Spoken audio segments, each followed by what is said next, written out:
want to pick up on something that Yamina said. Everything that we have done so far, all our analysis is based on the presumption that what we need to do is to keep global warming to 2 degrees. But that's not where we are anymore. Since the Paris Agreement, what we need to think about is how we keep global warming to 1.5 degrees. So my question to all the panelists is, what does this mean in terms of energy efficiency? Does it mean more, or does it also mean differently? And what do you think needs to be done now to work out what 1.5 degrees actually means? Thank you. Yes, that was a very open and good question, which could, I think we should maybe start to give the panel a possibility, all of you, if you want to reflect on that. And well, people were pointing at me. Tyler? I guess the IA is the best position to kind of weigh in on this. But I'm gonna give a fairly cowardly couched response because for a couple of reasons. Okay, so the 1.5 degree essentially halves the carbon budget compared to the 2 degree. And we are now, as an agency, kind of grappling with how do we model and develop our 1.5 DS scenario, which is not, as we say, it's not 25% more strict. It's half as much, and it's a very live conversation right now at the agency of, is it just more of everything, more renewables, more efficiency, more this or that, or does it get to more fundamental questions, such as what are the upstream activity drivers of energy use just generally, and how much policy action is there to influence those upstream drivers? We're talking things like the demand drivers for energy service demand. Why are we demanding these services in the first place, and so on and so forth.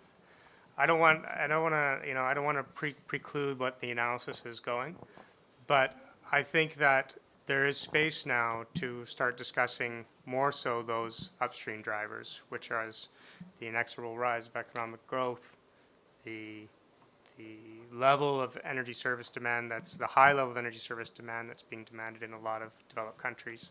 I said that, the average energy consumption per capita was, 68 gigajoules around the world. Well, yeah, in the United States it's 170, if I'm not mistaken. Europe 120, that kind of thing. So there's a lot of space, and so that's my preamble to answering that question. And you can look at basically Energy Technology Perspectives 2017, which will be one of the IEA's first forays into wrapping our heads around what a 1.5 degree really means. Yes, I think essentially it's about a political dynamic question. How do we judge the interaction at global level of governments, as at EU level, how governments are positioning themselves, and how they can translate it to dealing with their local or regional or even national problems. And I think Europe is really, in that sense, showing that something has to happen there. This connecting the global with the local level has to take place.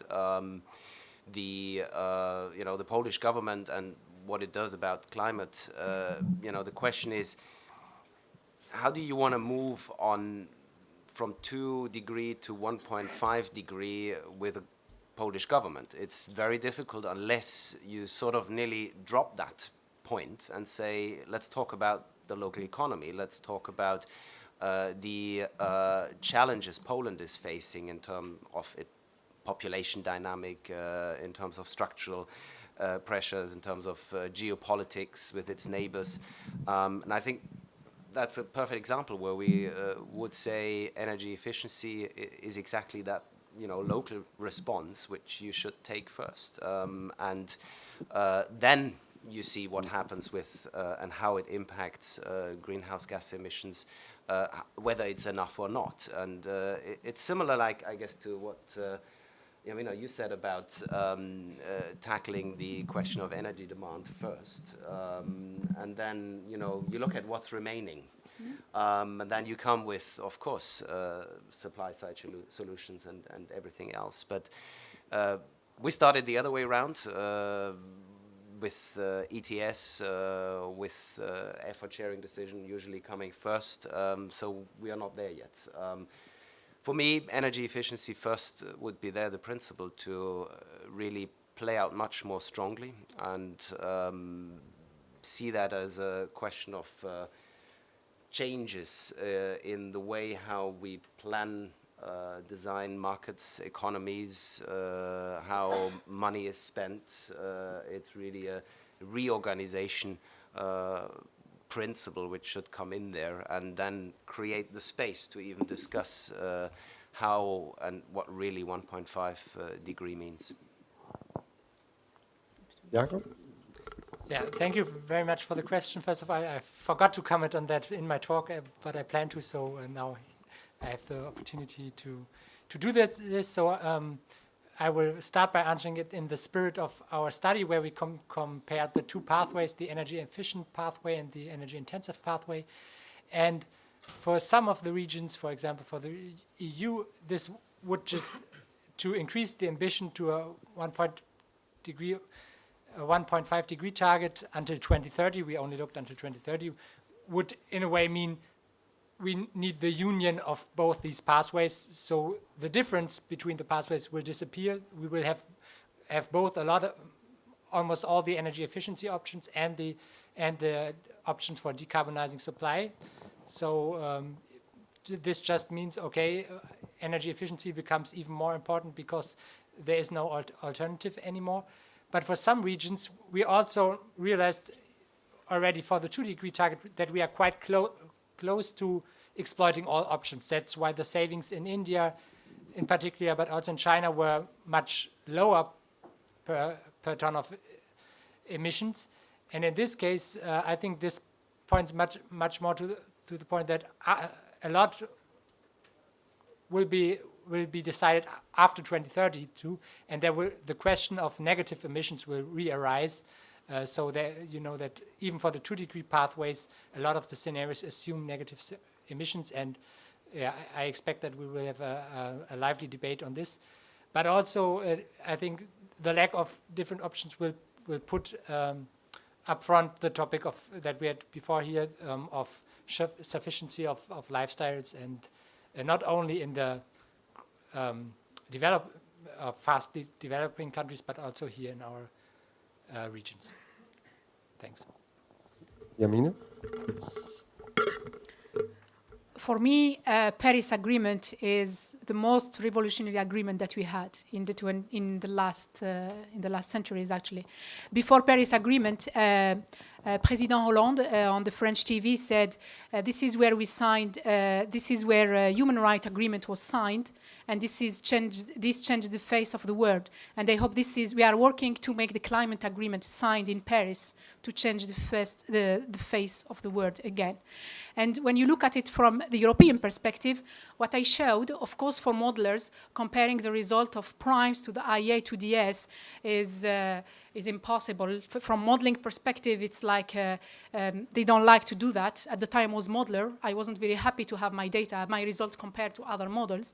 But it was just for indication that I showed, compared to the 2DS, the 40%, we are in the same order of magnitude. I think that by making some corrections in the renewables, etc., by modeling better transport, we could maybe be at the level at 2DS exactly, but 1.5, we don't even have the figures today. And for sure, Paris Agreement challenges the EU climate policies, climate and energy policies. And the fundamental thing that Paris Agreement will change is that I think in the future, we cannot anymore start from the supply side. I think the time where we were starting from the supply and then trying to see how the demand is going to fulfill the supply, doesn't make any sense. For example, in France, because we had our nuclear power plants, so we encourage the use of electric heating, because otherwise, to make sure that we are consuming the electricity that is produced, which is nonsense. Today, but it wasn't seen like that at that time. Today, we have to renovate all these buildings, and we have to look at to reduce this energy that is wasted. So what we were doing, I think, for me, until now, was against physics. And when I refer to physics, it means nature. It was against nature. So Paris is going to put us in the nature path. Thank you. The global average temperature has always risen 1 degree, so it's completely in line with what Tyler says, that going from 1 to 2, now we only go from 1 to 1.5. That's half the way. So I know that's too simple to say that way around, but just to set the magnitudes there, so we have to halve the emissions we have to put out in the atmosphere in the future from compared to 2 degrees. So that's quite simple. I don't want to appear down on the 1.5 degrees, but I think what we should be clear about, it's at least what I think it to be its purpose, which is more of a political economy discussion than a technical discussion of is this possible and what actions and policies do we need to change now. Okay, then we will open up. I'll first say that I think we have had 4 excellent presentations, which all of them have highlighted that energy efficiency is really a very, very important part of the solution. It's necessary to strengthen our effort to increase efficiency. It will bring down costs. The potential is there.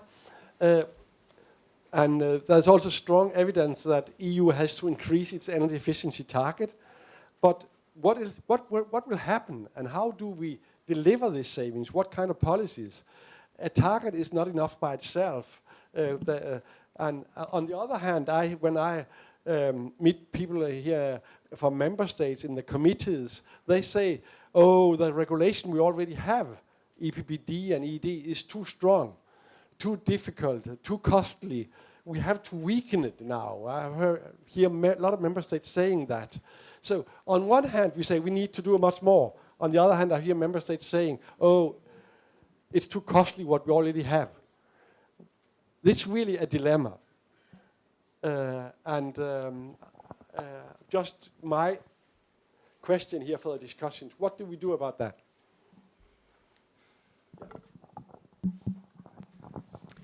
Thank you. This has been very stimulating. My name is Catherine Conway. I'm an independent consultant right now, but I've worked with many people in the room over the years on market transformation, and I worked with United Nations Environment Program for the past 3 years on a phase out of inefficient incandescent lamps around the world. And so today I want to pick up on what Fiona just mentioned. You know, what radically would have to change to really meet a big challenge quickly. And I think, at least in lighting, which is my specialty, we have some precedents of emergencies and of technology that's ready to be deployed. And I think if we were not to follow the path of market transformation at the moment, but quickly put into place emergency actions, we do, in some cases, some appliances, like lighting, have technology that can radically reduce demand instantly. You put it in and it reduces it. It doesn't give you, in the European context, all of the nuanced benefits and quality that are sought, but in the short term, it could really give some significant reductions. And I'm curious to hear other perspectives on that. I am from the US, but I've also worked with developing countries who say, well, let's just leapfrog to LEDs. We don't need everything in between. And then even a few days ago, we heard a major US producer, GE, say, we're not going to make compact fluorescent lamps anymore. We're only going to sell LEDs. So why not? Why not think of it as an emergency and use the tools that are available now? To answer your question, and also to build on the LED discussion, I think the real answer is the governance issue. And I think there's an opportunity to use that. I think you'll never be able to, at EU level, force somebody to quit manufacturing CFLs, although the market's already doing it. I'm having trouble finding CFLs now. They've quit selling them. All they have is lead. And they're much, much cheaper than they used to be. So I think the market's doing a lot on it.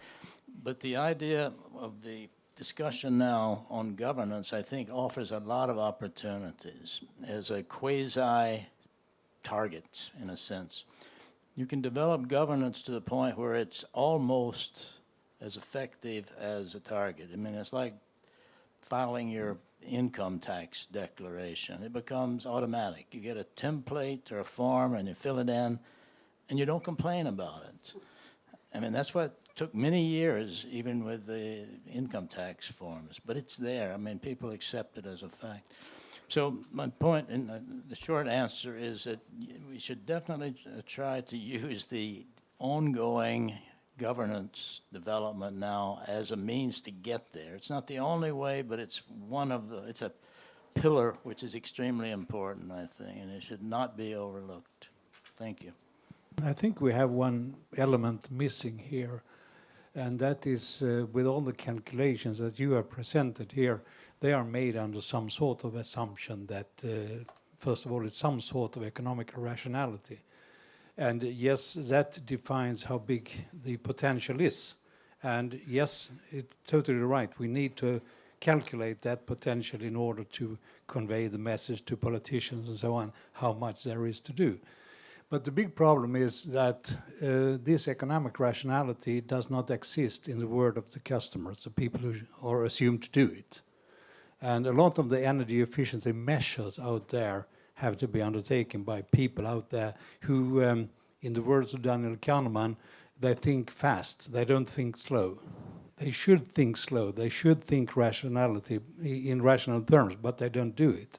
So we need to find a way to talk to these people. And yes, you have also indicated there are some of them, for instance, we are talking about the multiple benefits, because a lot of these people who are assumed to undertake the energy efficiency measures, they don't think about energy efficiency. It's totally meaningless for them. They think about something else. And that could be captured in what we call multiple benefits. But then we have to talk to these people, not in terms of multiple benefits, but something else that is of importance to them. And I also think that we have to, in your calculations, I see, for instance, the McKinsey curve calculations, there are measures that we have stacked in a certain order and say, here is this measure that is, so that it carries a value, etc., etc. But many of these measures, they are not, they might be undertaken singularly at a certain time, but the total energy efficiency is a process. It takes many years to make this building energy efficient, for instance. How do we tackle that? We need business models that can handle this.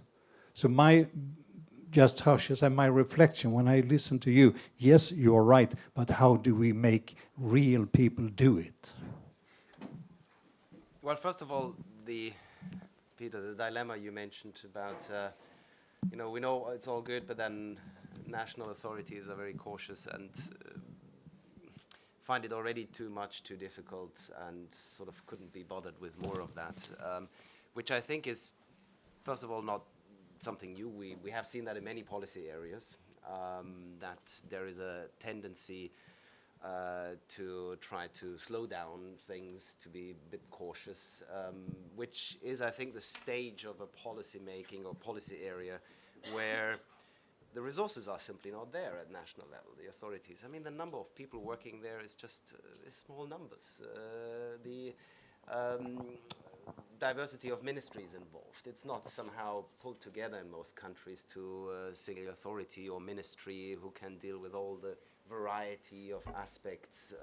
So it is requiring really changes in governance, as Randall mentioned, and that also you could describe as the integration of this thinking about cutting the waste first, reducing consumption or energy consumption, increasing energy efficiency across all the sectors. It's a typical thing of integration, which we know from environmental policy making, how cumbersome that is, how long that can take. There is progress. I think the environmental impact assessment approach has been very promising. It has done a lot of good stuff. It has really integrated environmental, nature protection, whatever concerns, into other policies. And I think we need something similar. We need a tool which makes the energy efficiency an integral part in other policy making, in other areas. And that would change the picture for the main authority, who then gets an Article 7, has to do it, and finds it extremely difficult, frustrating, and now also it's very short experience we have, would tend to say, oh, let's slow down, let's do less. But I think it would be really, for a European Union and energy union project, a very bad start if one would, take that now as a national position and already settle with that. So I think it's coming back to a leadership issue, where we need leaders to take that up. From our side, of course, we are working with European Commission leaders very closely. It is something where I guess the two commissioners who are leading that and are in charge, Šefčovič and Kanjete, have shown they're ready. If they get sufficient support from the different sides, I think they would be ready to take an extra step and show and see also what you can get from a legislative process, rather than being bogged down in sort of lowest common denominator. Regarding the point about the consumer's perspective here, and how to translate all these nice graphs and huge potentials into something real for people, well, there is no one single answer. There is only further observations maybe to be added, that we are accumulating amounts of money and wealth in Europe, which is unprecedented. Now with the low energy import bills, we are adding each year some 50 to 100 billion euro, which we are not spending. What is happening with that money? Where are the great projects? There is a lack of projects in general. I think there is a huge general problem in Europe about what are the projects we should invest in to make Europe really future fit, and in this difficult world with huge number of conflicts, and I think that's the opportunity for us to come in, and it's something which is difficult to predict where and how exactly it will happen, that consumers naturally will go for energy efficiency investments. But I think it's the moment when your neighbors do it, everybody does it. It's the peer effect. It's suddenly, it flies. Like if people, renovate their buildings, they will make sure the latest bathroom and kitchen design is in there, because they know that's what is driving up the value of their building. And when did that happen, and how did that happen? I think, I haven't studied that, but I would look for these points. Jamina and Jakob. Yeah. About the question related to LEDs as an example, I think that we should not set the requirements for product at the average level, the average efficiency level of the product in the market, but the requirement should be set based on the best available technologies that we already have. This is the way to eliminate the other technologies. The problem that we have today is that the requirements for product are set at the average that we have in the market, and then it takes time, and we always have industry coming back saying that otherwise we will close factories and we will lose X number of jobs. The answer that we never got from policymakers' perspective is that, yes, we will lose jobs in this field, but we will have jobs in other. So we will support the creation of jobs for better technologies than the one that we have today. And that's why sometimes you can question the efficiency or the effectiveness of some policies. And then the other point about all these figures are based on economic rationality. I'm not sure. I think they are based on the dominant economic thinking that I'm not sure is the right one. I think Paris Agreement showed that the global warming showed that the dominant thinking is not the right one.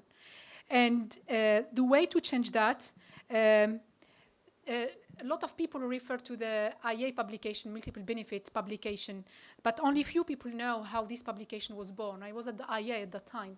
This publication was born as a result of interviews and analysis of what was in the press in OECD countries during year 2011. And the question that we asked our junior colleague to check is, look, if people are looking, is the word energy efficiency mentioned somewhere? And she came back, she said, I'm sorry, no one is aware about what we are doing. She's not an energy efficiency expert, so she was very objective, not like us. She's not polluted like us. So, and then, the second question for this colleague was, okay, what is mentioned in the news? What is the policymakers are interested in, or the advisors are interested in? And then what came, it was jobs and growth. And the only sector that came was the construction sector, because we need to build the construction sector. And this is why the conclusion was, okay, so if energy efficiency is not there, so this means exactly what Stefan said, energy efficiency is not an end, it's mean to meet priorities, other priorities. And by focusing only on energy efficiency, we will not get there. And I think we are in this situation as in energy efficiency in Europe, because those of us who have been working for the last 40 years in energy efficiency have been focusing only on energy efficiency, trying to make it as the dominant thinking. It cannot be, because as you said, the households are not interested in energy efficiency, they're interested in other things. And then there is one result that we have from the ecological footprint 15 years ago. PhD work showed that because we put a lot of responsibilities on individuals, that's why we ended, I think, with this discount rate from individuals' perspective. But in reality, from the ecological footprint that goes beyond global warming, our ecological footprint, we are responsible for 1/3 of our ecological footprint as individuals, and the 2 other thirds are due to the system that we have, the infrastructure that we have. And the best illustration for that is the transport sector. If you are living in Brussels or in Paris or in London, you can live without having a car. But if you are living in a small city where you don't have public transport, how are you going to deal with that? You need to buy a car. And if the only cars that exist in the country, in Europe, are cars using fossil fuels, are you going to invent a car that doesn't pollute? No, you will buy a car with fossil fuels.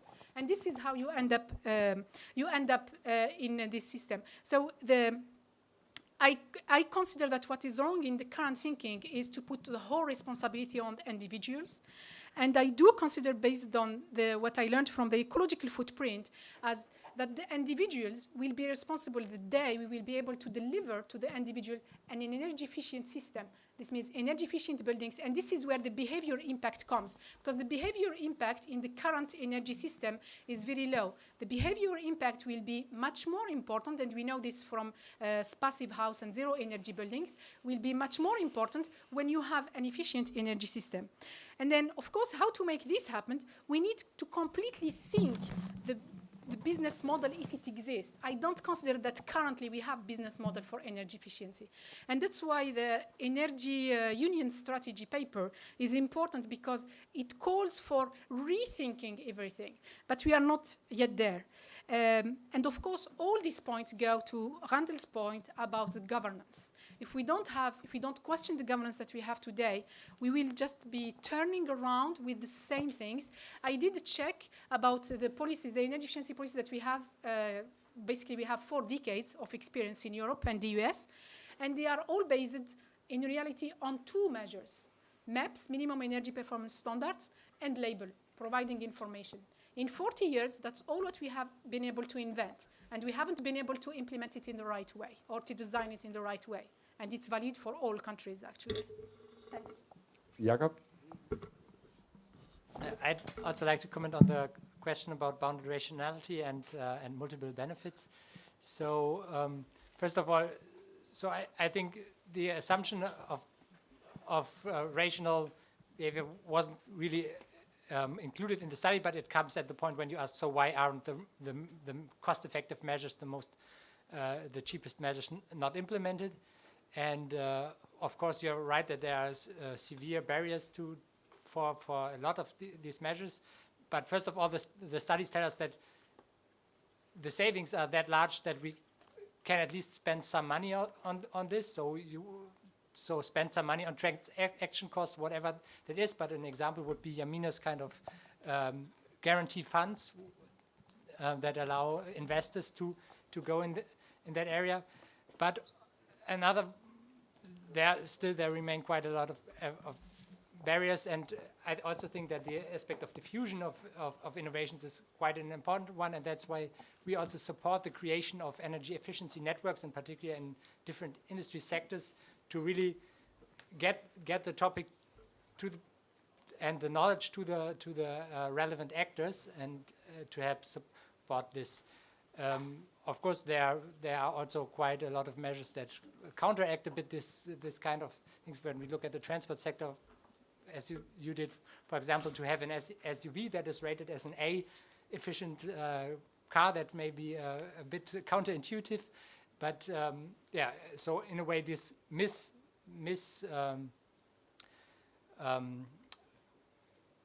subsidizing of the wrong, not energy efficient measures also has to be abolished.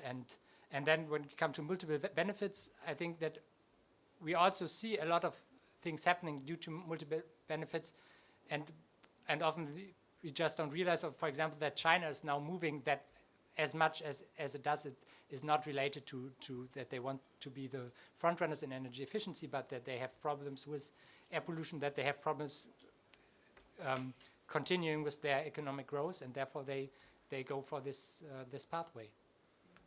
And Tyler, for a short remark. Short intervention. Agree with what everybody said, but I just wanted to say, when we're in these seminars, all these policy people and people are long in the tooth on energy efficiency, and I'm not that long in the tooth, so I apologize. But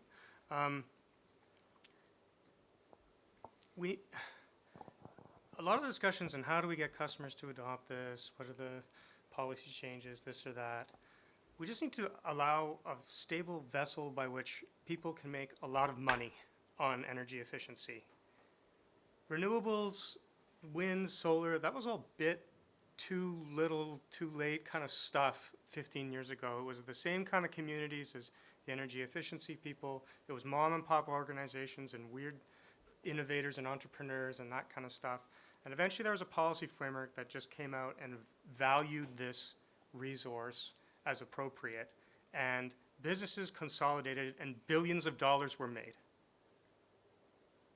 And the idea here is that we just need to move beyond, in my opinion, kind of these more policy or academic focused ways of valuing the energy efficiency savings or creating the right baseline. We need to have simplified methodologies to verify energy savings, which is some of that's going on right now in the United States.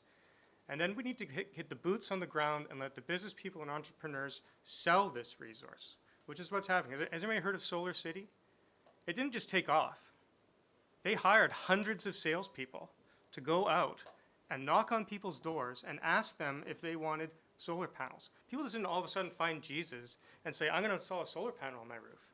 No, this is the hard road to hoe of getting people interested in this type of product. And it just so happens now that Solar City is offering full home efficiency, full home energy management solutions now. That includes energy efficiency. They have hundreds of salespeople all through the southwestern United States that are providing these services. So I think really what will change this is less about these getting the consumer to invest and all that kind of thing, is embracing technology, embracing a full systems perspective of energy efficiency. That's less about your insulation, this and that, but energy productivity more widely, and considering energy efficiency as some kind of some side benefit to the killer app that people are looking for. Stuff like home alarm systems. People want a really nice, sexy, IT-driven home alarm system. You have to wire the whole house up for that anyway. You get energy efficiency they don't even know they're getting energy efficiency.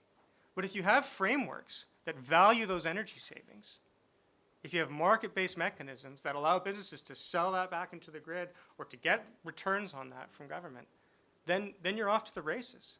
And just to show, like, the oil majors are investing 250 billion less in exploration this year and the next.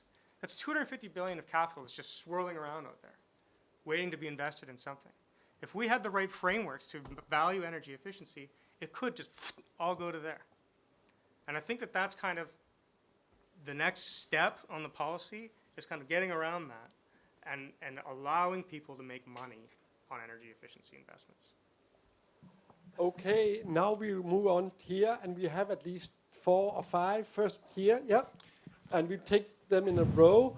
And before we, if it's questions, you have to write down and answer afterwards. Oui, alors Christian de Coninck, I'm from eceee, which is a French association focused on energy efficiency for sometimes, let's say, 40 years. I would like to, it's not a question, it's a statement and a remark on, Peter, your demand, which is now, during the first part of this seminar, we have tried to guess about what was the right level of ambition for energy efficiency, 27, 30, 35, 40%. This is a very important point. But one other important point is when having fixed the target, it is to manage to reach the target. and to set the policies able to reach to reach the ambition, because we all know that very often policymakers, they state, okay, for example, in France, this year 500,000 of apartments, houses shall be refurbished, and this is like this for years and years, and it doesn't happen. In fact, the problem is to describe the efficiency of energy efficiency policies. And for us, I give you an example. In France, we have 2 big policies of energy efficiency. First one is white certificate, energy efficiency obligation. Globally, it takes from the public 1 billion euros per year. We have one other big energy efficiency policy, which is tax rebate. When a household is investing in equipment, heater, envelope, it's also 1 billion euros of budget. And in fact, we have not a clue of the efficiency of 1 additional euro put in one policy or the other. In fact, when a minister, when a policymaker is proposed a policy, his question is, what is the cost? He knows. What is the benefit? It's impossible to tell it. And the white certificate scheme has been very strongly questioned in, let's say, 2 years ago when it was on renewal. And the only answer from one of the answers on the administration was to say, okay, we don't know about the white certificate efficiency, but we don't know either on the tax rebate efficiency. So, and this is a big question, you know, because we are all speaking of policies. We all know how it costs. We don't know how many kilowatts of savings we are getting from 1 additional euro put in an energy efficiency policy. So this is the reason why we have launched a kind of program which is called EPPEE, Energy Evaluation of Public Policies of Energy on Energy Policy. And we would like to catch this issue. Myself, I don't know I don't know at all, and I'm looking for someone who can tell us, and I will be very open to cooperate with us to try to fix this kind of relation between the effort, the money which is put on an energy policy, and the amount of savings that is get from it. And next question is. Hi, I'm Shrella Abt from Eurema. I had a question about, it's slightly provocative because I do subscribe to everything that you said on needing to reduce energy demand first. But I wanted to have your take, or the panel's take, on how you feel about those that say that energy efficiency policy is burdensome on top of ETS, or it's adding an additional burden on top of what the ETS is already doing. Thank you very much. Then Lorenzo here. I would like to comment on the previous comment. Well, just one precision on when you say the energy efficiency obligation is a certain amount of money, public money going into, probably as if it is as in Italy, it's not public money. It is money from the tariffs that goes back into energy efficiency. So it's one benefit that you can count on that is that it doesn't affect the debt to gross product ratio of your country. In Italy, that program saves energy to an extent which should be evaluated better, but it doesn't affect in any way the public budget. It is completely into the industry. So I think it has, but obviously we need to evaluate how it is effective. I'm okay, but I'm glad to comment. My question was the other one on emergency actions, and I also feel that I'm just saying, how do we motivate an emergency action? And in Italy, in the Pianura Padana, in Milano, Lombardia, we are living constantly, and we have lived, for example, in November, December, and January under smog.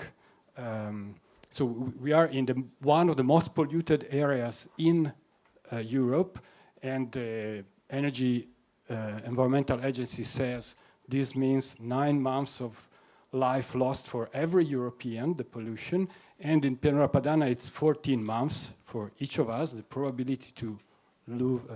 And this doesn't seem to motivate enough policymakers to take action. So obviously one emergency action could be we don't stop cars one day, but we make a plan to eliminate cars from our cities in 15 years. And there is someone starting to propose that, but very... So I don't know what we need to move to this. It's the health of people and our children and so on, which as a side benefit would be also energy efficiency, energy savings, but there are many other things at stake. And maybe as for buildings, as for transport, the issue is the rationality of the proposal, the calculation we can do, but maybe also the ratio of forces between those who promote change and those who resist to change. And that's probably another big question where we have to change the rules and suggest so that more people will be promoting change than resisting. And over there. Edwin Cornelis, Vito. I'll try to keep it as short as possible. I would like to build on what Mr. Washmuth just briefly mentioned, networks. And I would like to refer to the push from the bottom. There was locally quite a lot of work going on, and it has also been stimulated by the Covenant of Measure, for instance. A lot of municipalities, cities made plans and started to mobilize the citizens, and that push really from the bottom really makes things change and how things are developed, and also a lot of actions are taken by public authorities by also providing solutions to energy saving, looking and combined supply of insulation, for instance. That happens, and that's really instrumental and pivotal in that. We just started with learning networks and energy efficiency in industry. I think that was what you were referring to. We have a longer tradition in voluntary agreements, which also could be considered as network of about several hundreds of industries. Networks do work, and networks can be a serious catalyst in having climate goals. That was the message I would like to share with you. And I promise to be short. I just wanted to react to something Tyler said, and I agree completely with, I think many here agree too, that the market is a huge vehicle for change, and that we should use it to the maximum. And I just want to, I don't know if you implied it or not, but governance and regulation are a necessary part of that. I'm sure we all admit that. So when you talk about trying to develop for the EU, for example, an internal market for energy efficiency, you will need some good regulation, some good governance. And I think just to make sure that I think we agree on that point anyway.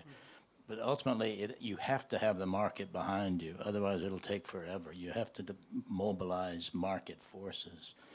But to do it effectively, you will need good governance, I think, and good minimum performance requirements, for example, harmonization, standards, and so forth to facilitate the flow of goods and services. But I'm pretty sure we're on the same page there. Thank you. Most of these evaluations we have been talking about, it's according to the dominant economic thinking. There is another, not as dominant, but important economic thinking called behavioral economics. We should learn much more about how that works, because that is coming. Second is, when we are trying to find out who to blame that there are not sufficient amount of energy efficiency and business models and so on, we should blame ourselves. Because at least I am one of those who should be blamed. I have been arguing for 40 years in my career that energy efficiency is a win-win solution. You will save so much, you will be rich if you do that, and people don't listen to me. Catherine Cormans, who is a researcher that is very much showing her face in eceee, she used to say that we must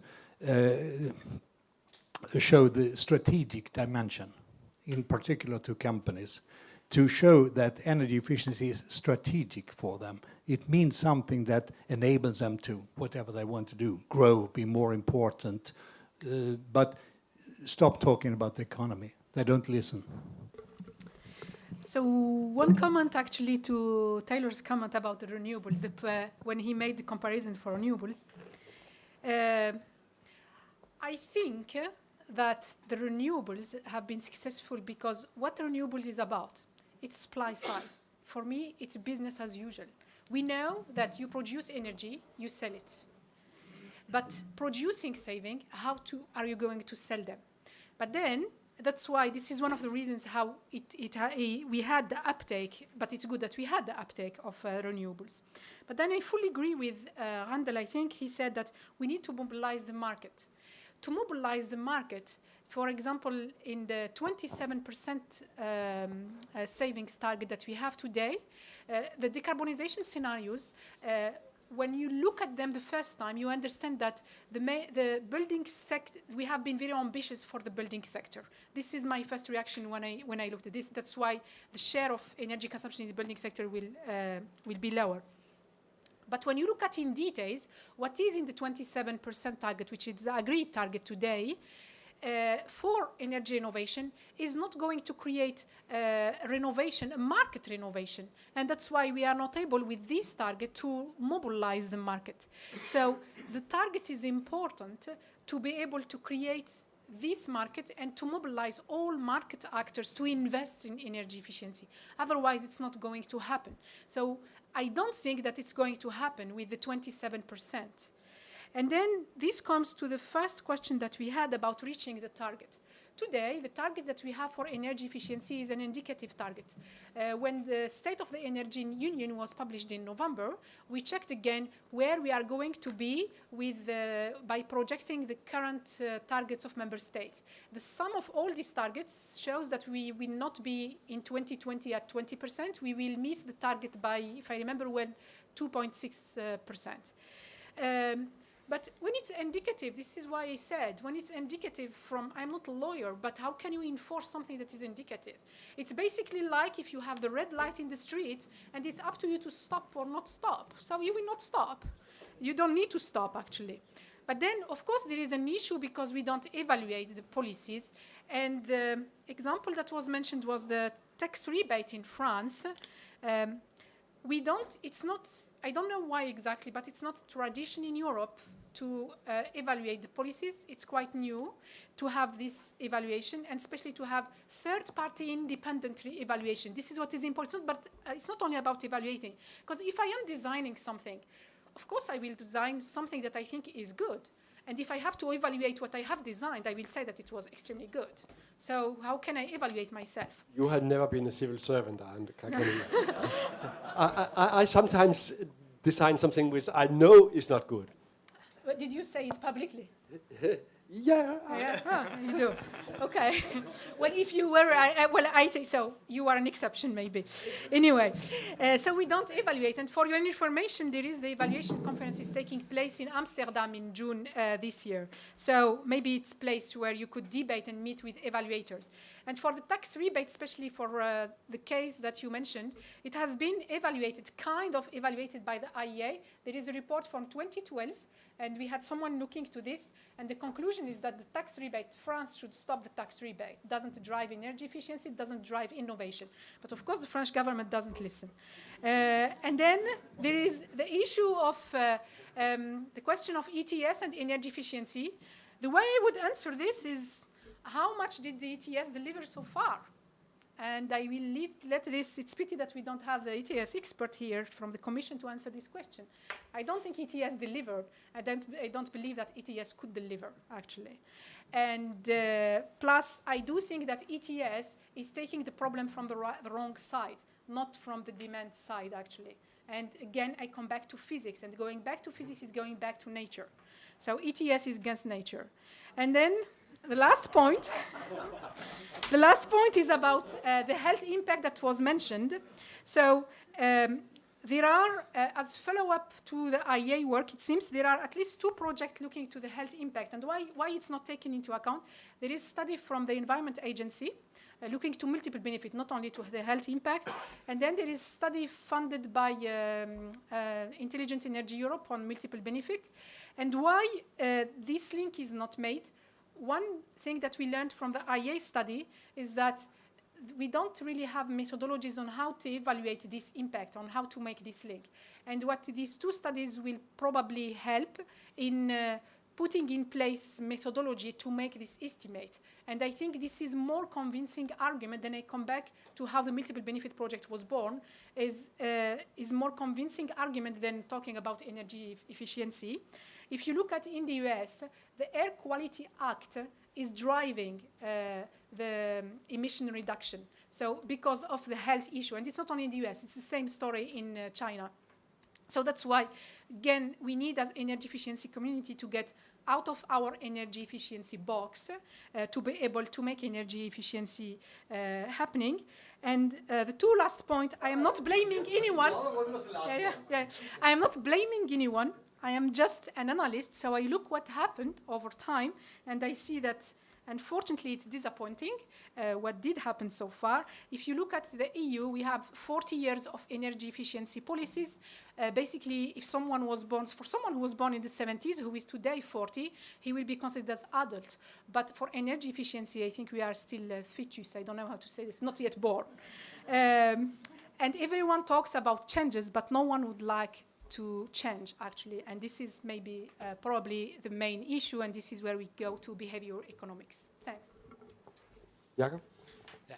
I will restrict myself to just answer to the ETS question and then a short remark on evaluations. First of all, of course, the energy efficiency target does not only affect the part of the economy that is where emissions are traded on the ETS, so it's very important to have this target from that point of view as well. But then the question is, should we spend money on sectors that are affected by the ETS? And we also evaluate the ETS, and as was said before, up to now it has delivered only in the non-CO2 emissions part of the economy, so where there were no significant barriers to realize the potentials, but it has not delivered at all on energy efficiency. But I would believe that it may deliver on energy efficiency, but it might require to remove some barriers, and this might also require to spend some money. But if you can spend just some money to remove a barrier, this can be a strong lever to get also the ETS to become much more functional than it was in the past. And on the evaluations of energy efficiency programs, I would just suggest that we can maybe talk at the cocktails. We also are in this business. And Stefan? Binding targets, indicative targets. One further thoughts about this. I think what we have in place right now is not that badly designed, because these indicative targets at the end are backed by binding saving targets for member states, the Article 7 requirements. The indicative targets which member states put forward are indeed a bit odd, and they don't match the reality anyway. They are sort of like super careful government sort of putting numbers out, knowing that maybe somebody might take these numbers later and want to make them binding or so. Indeed, there is a gap, as you said, 2.6%, but just when you look at the energy consumption in 2014, the latest Eurostat update, Europe already uses less energy than the 2020 target is. So, I mean, it's also, I mean, many studies have shown it's quite likely that the target will be achieved or even overachieved. So I think it's interesting to see it in that sort of tactical, strategical context, that you have sort of overall commitments, and then you have whatever you call them, binding measures or saving obligations, requirements, it doesn't matter. It's sort of like really just making sure behind this overall commitment there's something following. ETS, that's a lovely one, unnatural. I think I would add that it's somehow it's an annoyance. It's indeed a tool which doesn't deliver much. Actually, it does sort of discourage the ones who save energy, because you know the carbon reduction they of course achieve with saving energy are cancelled out by an ETS which works against the cup. So somebody will fill it up again, which is very discouraging. It sort of is this thing, keep the stupid consumers out or something like that idea, and just let's have an instrument which, well, at the end tackles end of pipe, system. I think fundamentally something has to happen there to get that right. I would find it interesting to take it there much more from a consumer perspective. It's just a couple of months ago that the European Consumer Organization has joined the coalition for energy savings, and so we're working a lot now with them to try to see how that can all work, how the idea of a consumer-centric energy union can happen, what that all requires. Personally, I think we should start with looking at the energy bill. Pricing policies, I mean, it's a very regulated market, so pricing policies are largely a regulated outcome. Their design is as such that they are to, provide the financing for power generation and new capacities. That's a large share of the energy pricing policies. And I mean, what does it provide for energy efficiency investments? What signal does it give to consumers? Is that the right signal? We have really big questions there. I think we need to look into and find out how,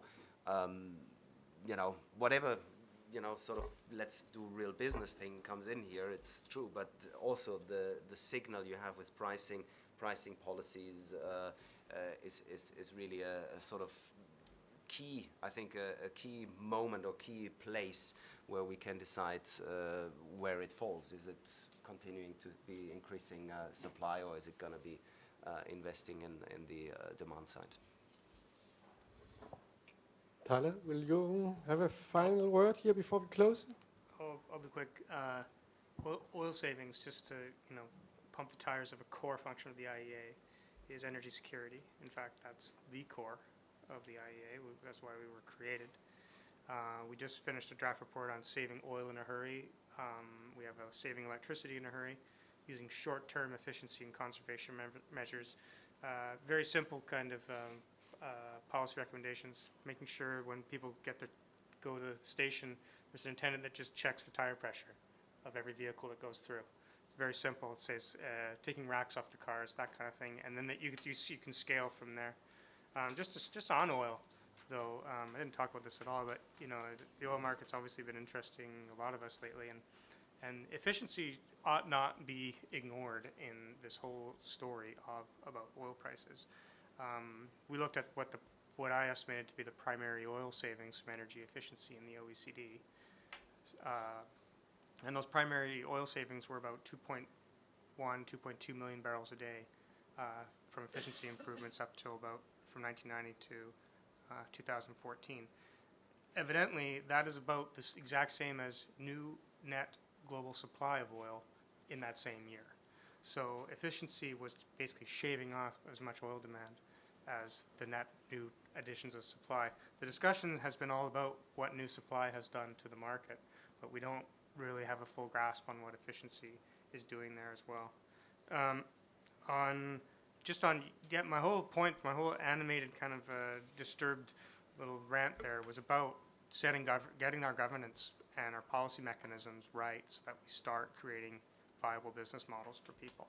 A lot of this just goes to the way we count energy savings. The efficiency sector has been, for right or for wrong, plagued by really having to justify itself savings compared to a baseline. We have all these very complex ways to figure this out. It slows things down, it slows the market. When they were developing renewables policies, was it, is this an incremental renewable addition over some other source or that kind of thing? No, they just had targets, this many gigawatts, just make it happen. And we just need to agree upon some simplified savings methodologies and make it happen. And then finally on the EU ETS, well, I hope a large part of the people regulated by the ETS are concerned about energy efficiency because it's absolutely eating their lunch right now. And if you want to talk about Germany, for example, where the hornet's nest has thoroughly been kicked by the addition of renewables, well, the electricity savings from efficiency are more than double the new renewable generation added over the past 10 years. So, I think this is an overlooked phenomenon. That investment, those efficiency savings, by the way, represent some type of market. That's a market share that could have been entered by the incumbents who were, getting ornery about renewables. But all that to say is that I think that, efficiency's been ignored by those people, and then for now it's really starting to bite them because electricity demand is not growing here in Europe, and it will likely not grow. At least in the short term to medium term, and a large part of that is efficiency. So, those would be my final thoughts. Thank you, Tyler. And by this, I think we have come to an end here. And I want to thank the 4 speakers here for very interesting presentations, most of them based on public reports, and last one, the report will come shortly. If you take read the reports, you will find there is a very good evidence also for what they have said, and also for when you should argue that energy efficiency has a lot of benefit, good economy, and so on. So it's just, there's strong evidence there, and I think that's really, really important. And thanks for that. We could maybe also say that what could be a theme for our next policy seminar, and that could be maybe the good governance of energy efficiency. What will that mean? I don't know. But and by finally, I think I would I don't think we should go out with as negative view as Yamina said for us here. If we see on primary energy consumption in EU from 2005 until now has decreased quite dramatically, and to meet our 27% target in 2030, it has to be 20% lower in absolute term than 2005. I'm an old guy. I have been in that business for many, many years. And if somebody in year 2000 has said that we have to decrease absolute consumption by 20%, people would have said, you're crazy. We have changed the curve. Until 2005, it just went up and up and up. Now it's going down and down and down, absolute term. And it's absolute consumption who matters. And it's not so bad. It should go down faster. And so just to illustrate that, and that could also be maybe one metric for good governance to look at the absolute consumption. That's my personal view. by this, I would say thanks again. Thanks for all of you for coming. I hope you enjoyed. Thank you.